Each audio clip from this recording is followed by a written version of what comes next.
నమస్కారం, నా పేరు బాలా. బీసీఎన్ న్యూస్ కి స్వాగతం. ముందుగా ముఖ్యాంశాలు. ఏపీ అభివృద్ధికి చిత్తశుద్ధితో పనిచేస్తున్నాం స్పష్టం చేసిన కేంద్ర సహాయ మంత్రి పెమ్మసాని చంద్రశేఖర్.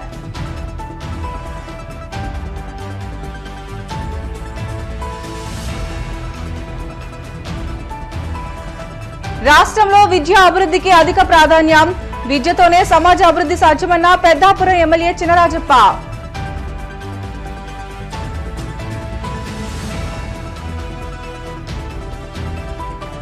విజయవాడ దుర్గమ్మ సన్నిధికి భారీగా తరలివచ్చిన భక్తులకు ప్రత్యేక ఏర్పాట్లు చేపట్టిన ఈవో రామారావు.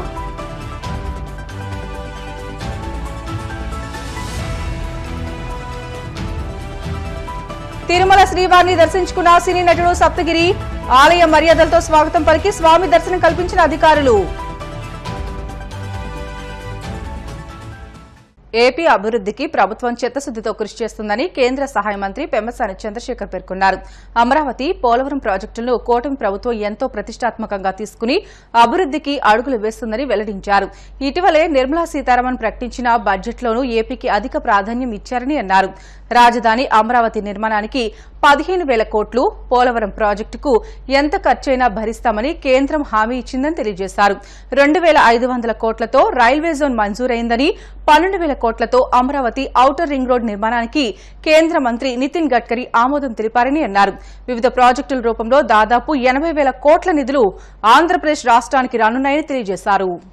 మొట్టమొదటిగా పేదవారి కోసం, యువత కోసం, రైతుల గురించి, వారి సమస్యల పట్ల పూర్తి అవగాహనతో బడ్జెట్ ప్రవేశపెట్టినటువంటి ప్రధానమంత్రి మోదీ గారికి, నిర్మలా సీతారామన్ గారికి, అదేవిధంగా గత 10 సంవత్సరాల్లో ఈ రాష్ట్రానికి రావాల్సినటువంటి నిధులన్నిటినీ కూడా నెల రోజుల్లో కష్టపడి ఎలక్షన్కి ముందు ఒక ముందు చూపుతో, అదేవిధంగా ఎలక్షన్ అయిపోయిన తర్వాత ఒక స్ట్రాటజీతో సాధించుకున్నటువంటి నిరంతర శ్రామికులు శ్రీ నారా చంద్రబాబు నాయుడు గారికి, అదేవిధంగా పొత్తులో భాగస్వామ్యమై ఈ రాష్ట్ర ప్రభుత్వాన్ని ముందుకు తీసుకువెళ్ళడంలో ముఖ్య పాత్ర పోషిస్తున్నటువంటి పవన్ కళ్యాణ్ గారికి, అందరికీ కూడా నా హృదయపూర్వక కృతజ్ఞతలు. ఈ బడ్జెట్ గురించి ఇండియాని లాస్ట్ 10 ఇయర్స్ నుంచి తీసుకుంటే, ముఖ్యంగా లాస్ట్ 5 ఇయర్స్లో ఏం జరుగుతోంది అంటే, జీడిపి బాగా పెరుగుతోంది. ఆల్మోస్ట్ 8% దాటిపోయింది ఈరోజు ఇండియా జీడిపి. ఫిస్కల్ డెఫిసిట్ వచ్చేసి లోయెస్ట్ ఉంది ఈ రోజున, ఇంతకుముందు అన్ని సంవత్సరాలతో పోలిస్తే. ఇన్ఫ్లేషన్ తీసుకున్నారనుకోండి 5.4%కి వచ్చింది. ఒకప్పుడు 6.7 ఉండేది, కూడా 5. అంటే గ్రోత్ బాగుంది, ఇన్ఫ్లేషన్ తగ్గింది. ఇవన్నీ గుడ్ ఫ్యాక్టర్స్ ఉన్నా కూడా ఈ రోజున అన్ఎంప్లాయ్మెంట్ అనేది కొద్దిగా సమస్యగా ఉంది. రెండోది, రైతులు అక్కడక్కడ ఇబ్బంది పడుతున్నటువంటి మాట వాస్తవం. ఇందులో తీసుకుంటే మొట్టమొదటిగా యూత్కి ఎంప్లాయ్మెంట్ కోసం ఏం చేశారు అనేది చూస్తే, దాదాపుగా 4 కోట్ల మంది యూత్ని ఎంప్లాయ్మెంట్ క్రియేట్ చేయడం కోసం 2 lakh crores ఇందులో బడ్జెట్లో తీసుకొచ్చారు.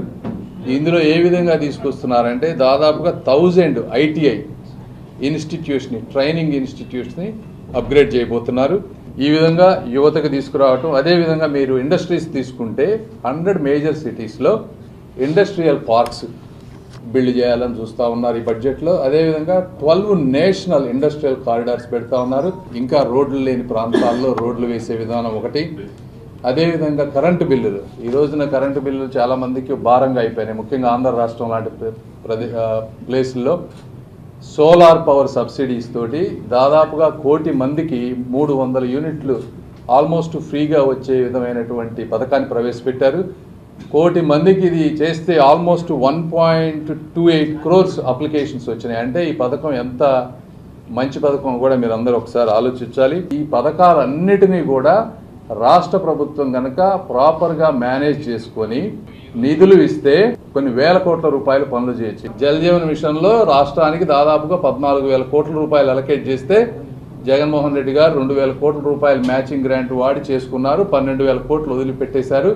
ప్రతి ఇంటికి కూడా కుళాయి వచ్చేటువంటి పరిస్థితి. ఇవి కూడా రాష్ట్ర ప్రభుత్వం కనుక మనం చేసుకోగలిగితే, ఇలా అమృత్ పథకం, ఇలా చాలా పథకాలు ఉన్నాయి. నరేగా అనేది మనం వాడుకునే దాన్ని బట్టి మీకు ఎక్స్ట్రా వస్తుంది, దానికి లిమిట్ లేదు. యాక్చువల్గా ఏమిందో సర్టన్ అమౌంట్ ఉంది కానీ నాకు తెలిసి వీళ్ళు వీళ్ళు దేనికి వాడారంటే కొన్ని రైతు భరోసా కేంద్రాలు కట్టడానికి వాటికి ఏదో కొంత వాడారు, సచివాలయాలు. ఇప్పుడు యాజ్ ఆఫ్ టుడే ఈరోజు మీరు నరేగా వెబ్సైట్కి పోతే 2,900 కోట్ల రూపాయలు ఇంకా వాడని నిధులు ఉన్నాయి అక్కడ, మ్యాచింగ్ గ్రాంట్స్ లేకపోవడం వల్ల. యాజ్ ఆఫ్ రాష్ట్రంలో కూటమి ప్రభుత్వం విద్యకు అధిక ప్రాధాన్యత ఇస్తుందని పెద్దాపురం ఎమ్మెల్యే నిమ్మకాయల చినరాజప్ప పేర్కొన్నారు. కాకినాడ జిల్లా పెద్దాపురం పట్టణ పరిధి పద్మనాభ కాలనీలోని ప్రభుత్వ బాలిక ఉన్నత పాఠశాల విద్యార్థులకు స్టూడెంట్స్ కిట్స్ పంపిణీ చేశారు. ఈ కార్యక్రమానికి ముఖ్య అతిథులుగా ఎమ్మెల్యే చినరాజప్ప, జనసేన పార్టీ జిల్లా అధ్యక్షులు తుమ్మల రామస్వామి, బీజేపీ నాయకులు విత్తనాల వెంకటరమణ, మున్సిపల్ చైర్పర్సన్ బొడ్డు తులసి మంగతాయారు, ఎంపీపీ పెంకే సచివతులు పాల్గొన్నారు. ఈ సందర్భంగా ఎమ్మెల్యే రాజప్ప మాట్లాడుతూ ముఖ్యమంత్రి చంద్రబాబు విద్యకు ప్రాధాన్యతనిస్తూ రాష్ట్రంలో ఇంజనీరింగ్ కళాశాలను, వైద్య కళాశాలను పెద్ద ఎత్తున ప్రారంభించేందుకు కృషి చేస్తున్నట్లు తెలియజేశారు. మళ్ళీ గవర్నమెంట్ వచ్చింది, మా గవర్నమెంట్ వచ్చింది, మళ్ళీ స్కూల్కి రావడం లేదు. ఎందుకంటే ఈ స్కూలు నేను ఓపెన్ చేశాను, ఆ రోజు ఈ స్కూల్ చూసి సంతోషించాను కూడా. చాలా బాగా మంచి స్కూల్ ఉంది, బాగా పిల్లలు చదివి కూడా ఉన్నారు. అందరూ కూడా చెప్పి ఎప్పుడు కూడా ఈ స్కూల్ గురించి చెప్తా ఉంటాం. మీరందరూ కూడా బాగా చదవండి, బాగా చదివి ప్రభుత్వం కూడా పూర్తి సహకారం ఇస్తుంది. నీకు ఇలా మీ ఎవరి మీద తల్లిదండ్రుల బడ్డలు లేకుండా పుస్తకాలు కానీ, బ్యాగ్ కానీ, జోళ్ళు కానీ, షూస్ కానీ, అలాగే షార్ట్స్ కానీ, ఇంకా బెల్ట్ కానీ ఇవన్నీ కూడా గవర్నమెంట్ ఎత్తుంది. మీకు అందరూ కూడా తల్లిదండ్రుల మీద ఆధారపడకుండా మీరు ప్రభుత్వం ఎత్తండి, బాగా చదువుకోమని చెప్పి. 2 మీరు ఇక్కడ ప్రైవేట్ స్కూల్స్లో చాలా మంది మా పిల్లడు బస్సులో వెళ్తున్నాడు, కారులో వెళ్తున్నాడు అని చెప్పి చాలా మంది పిల్లలు బాగా చదువుతారు. కానీ ఈ స్కూల్లో బాగా టీచర్స్, క్వాలిఫైడ్ టీచర్స్ ఉన్నారు, బాగా చెప్పే టీచర్స్ ఉన్నారు. ఈ స్కూల్ నుంచి వెళ్ళిన వాళ్ళు పెద్దోళ్ళు కూడా పెద్ద పెద్ద పొజిషన్లో కూడా వెళ్ళిన వాళ్ళు ఉన్నారు. కొన్ని స్కూల్స్ అయితే చాలా బాధాకరం. ఫ్యామిలీ గారు ఇక్కడ ఉన్నారు. ఇక్కడ తిరుపతి విలేజ్లో ఒక 6 ఉన్నారంట స్కూల్లో. అలాగే చంద్రమాపల్లిలో చాలా మంది ఉన్నారంట. ఒకసారి చెక్ చేయండి, వెళ్ళి మీరు చెప్పండి, ఆ గ్రామస్తులకు చెప్పండి. మీరు కనుక పిల్లల్ని జాయిన్ చేయకపోతే మీ స్కూల్ మార్చేస్తానని చెప్పండి, బెదిరించకపోతే కానీ పిల్లలు బయట నుంచి పరిస్థితి రావాలి. ఎందుకంటే డబ్బులు ప్రభుత్వం, టీచరు, స్కూలు, ఓ టీచర్ని అక్కడ పెట్టి 6 చదివించడం అంటే మరి ప్రభుత్వం మీద భారం అవుతుంది. ఎంతైనా సరే ఎలా ఖర్చు పెట్టడానికి ప్రభుత్వం ఉంది, అది 10 మంది ఉపయోగపడే విధంగా. అంచేత మీరు ఖచ్చితంగా ఎంఈ వాళ్ళని చెప్తున్నాను, మీరు వెళ్ళి ఇమీడియట్ గా అక్కడ 2 స్కూల్స్ చూడండి. మనకు కావాల్సింది 20 మంది తక్కువ కాకుండా స్కూల్లో జాయిన్ చేసి మరి రాకపోతే చెప్పండి, పెద్దలందరూ కేకేసి ఈ స్కూల్ మారిపోతుందని చెప్పండి. చంద్రబాబు నాయుడు గారు, ఇలా నారాయణ గారు కూడా, లోకేష్ గారు అంటే మనకి ఎడ్యుకేషన్, స్కూల్ ఎడ్యుకేషన్ లోకేష్ గారు తీసుకున్నారు కనుక ఇమీడియట్ గా డైరెక్ట్ ఇచ్చి నెలలోనే ఈ స్కూల్ లేట్ అవ్వకూడదని పుస్తకాలు, బ్యాగులు అన్నీ కూడా ఇచ్చేయాలని చెప్పి నిర్ణయించడం. ఇలా 2 రోజుల నుంచి మొత్తం ఇవన్నీ కూడా మీకు చెప్తాం. బాగా చదువుకుంటారని ఏదో మీకు పెట్టడం జరిగింది. మీరు చదువులో బాగా ఉండాలి, గేమ్స్లో బాగా ఉండాలి, సాంస్కృతిక కార్యక్రమాల్లో ఉండాలి, డిబేట్లో ఉండాలి, అందరూ కూడా బాగా ఉండాలి.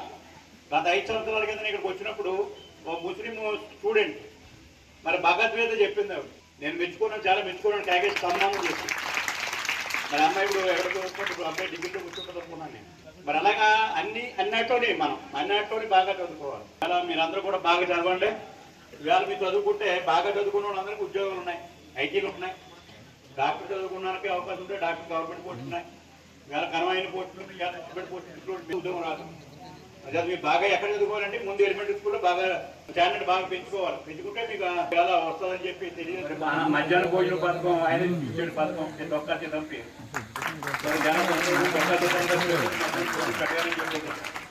అలాగే అందరూ కూర్చుని ఈ విద్యాదేవునికి ఒక పేరు, సర్వేపల్లి రాధాకృష్ణ పేరు, అలాగే కలాం పేరు, ఇవన్నీ కూడా మంచి పెద్దల పేర్లు పెట్టేది. మనం కూడా స్ఫూర్తితోటి ఆ స్ఫూర్తులు మనందరూ చదువుకోవాలని ఉద్దేశంతో మంచి పేర్లు పెట్టి చూద్దాం. మరి గత గవర్నమెంట్ అయితే 6 పేర్లు పెట్టుకున్నాయి. ఎవరైనా స్ఫూర్తి అక్కర్లేదు, దాని స్ఫూర్తి తీసుకుంటే మనందరం మురిగిపోతాం, ఏరిపోతాం. మరి అంచేత ఇవాళ అదేమైనా పక్కనాడేసి ఇవాళ మంచి వ్యక్తుల్ని స్ఫూర్తిగా తీసుకుంటే బాగుంటుందని చెప్పి.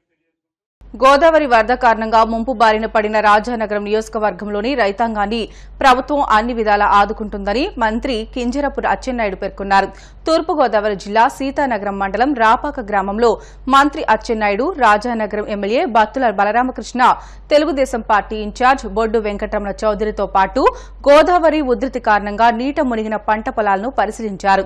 ఇటీవల జరిగిన శాసనసభ సమావేశాల్లో రాజానగరం నియోజకవర్గం సీతానగరం మండలంలో గోదావరి వరదల కారణంగా ముంపు బారిన పడిన పంట పొలాలు, అన్నదాతల కష్టాలను ఎమ్మెల్యే బలరామకృష్ణ ప్రభుత్వం దృష్టికి తీసుకువెళ్లారు.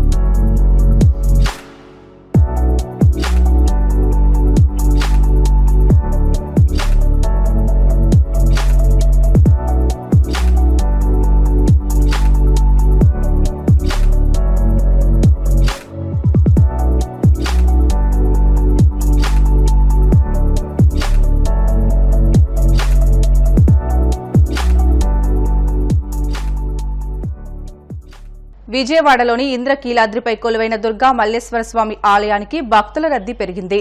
అమ్మవారికి సమర్పించేందుకు పవిత్ర శారీ తీసుకుని అధిక సంఖ్యలో భక్తులు తరలిరావడంతో దర్శన నిమిత్తం ఎటువంటి అసౌకర్యం కలగకుండా ఆలయ ఈవో కెఎస్ రామారావు ప్రత్యేక ఏర్పాట్లు చేపట్టారు. పలువురు భక్తులు బృందాలుగా పవిత్ర శారీతో తరలిరావడంతో ప్రత్యేక ఏర్పాట్లు చేపట్టినట్లు తెలియజేశారు. లోక సంరక్షణార్థం దేవస్థానంలో సూర్యోపాసన సేవ నిర్వహించినట్లు స్పష్టం చేశారు. ఆలయ కార్యాలయం సిబ్బంది కూడా రద్దీని అనుసరించి క్రమబద్దీకరణకు ప్రత్యేక విధులు కేటాయించినట్లు తెలిపారు.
చతుర్విధ ఫల పురుషార్థ సిద్ధ్యర్థం ఈ రోజున అమ్మవారికి పూలు పళ్ళు పసుపు కుంకుమ సమర్పయామి.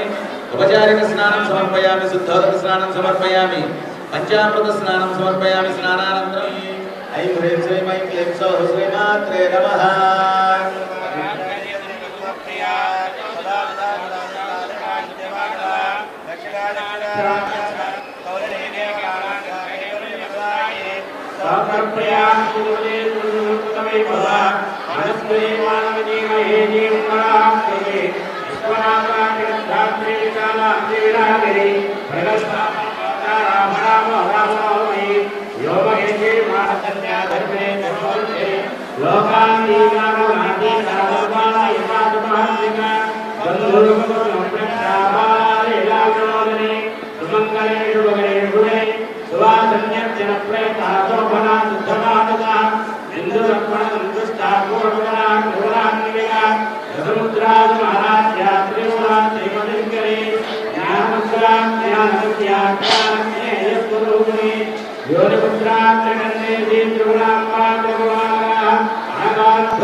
బెల్టల షార్ట్ బ్రేక్ తీసుకుందాం. Stay with us.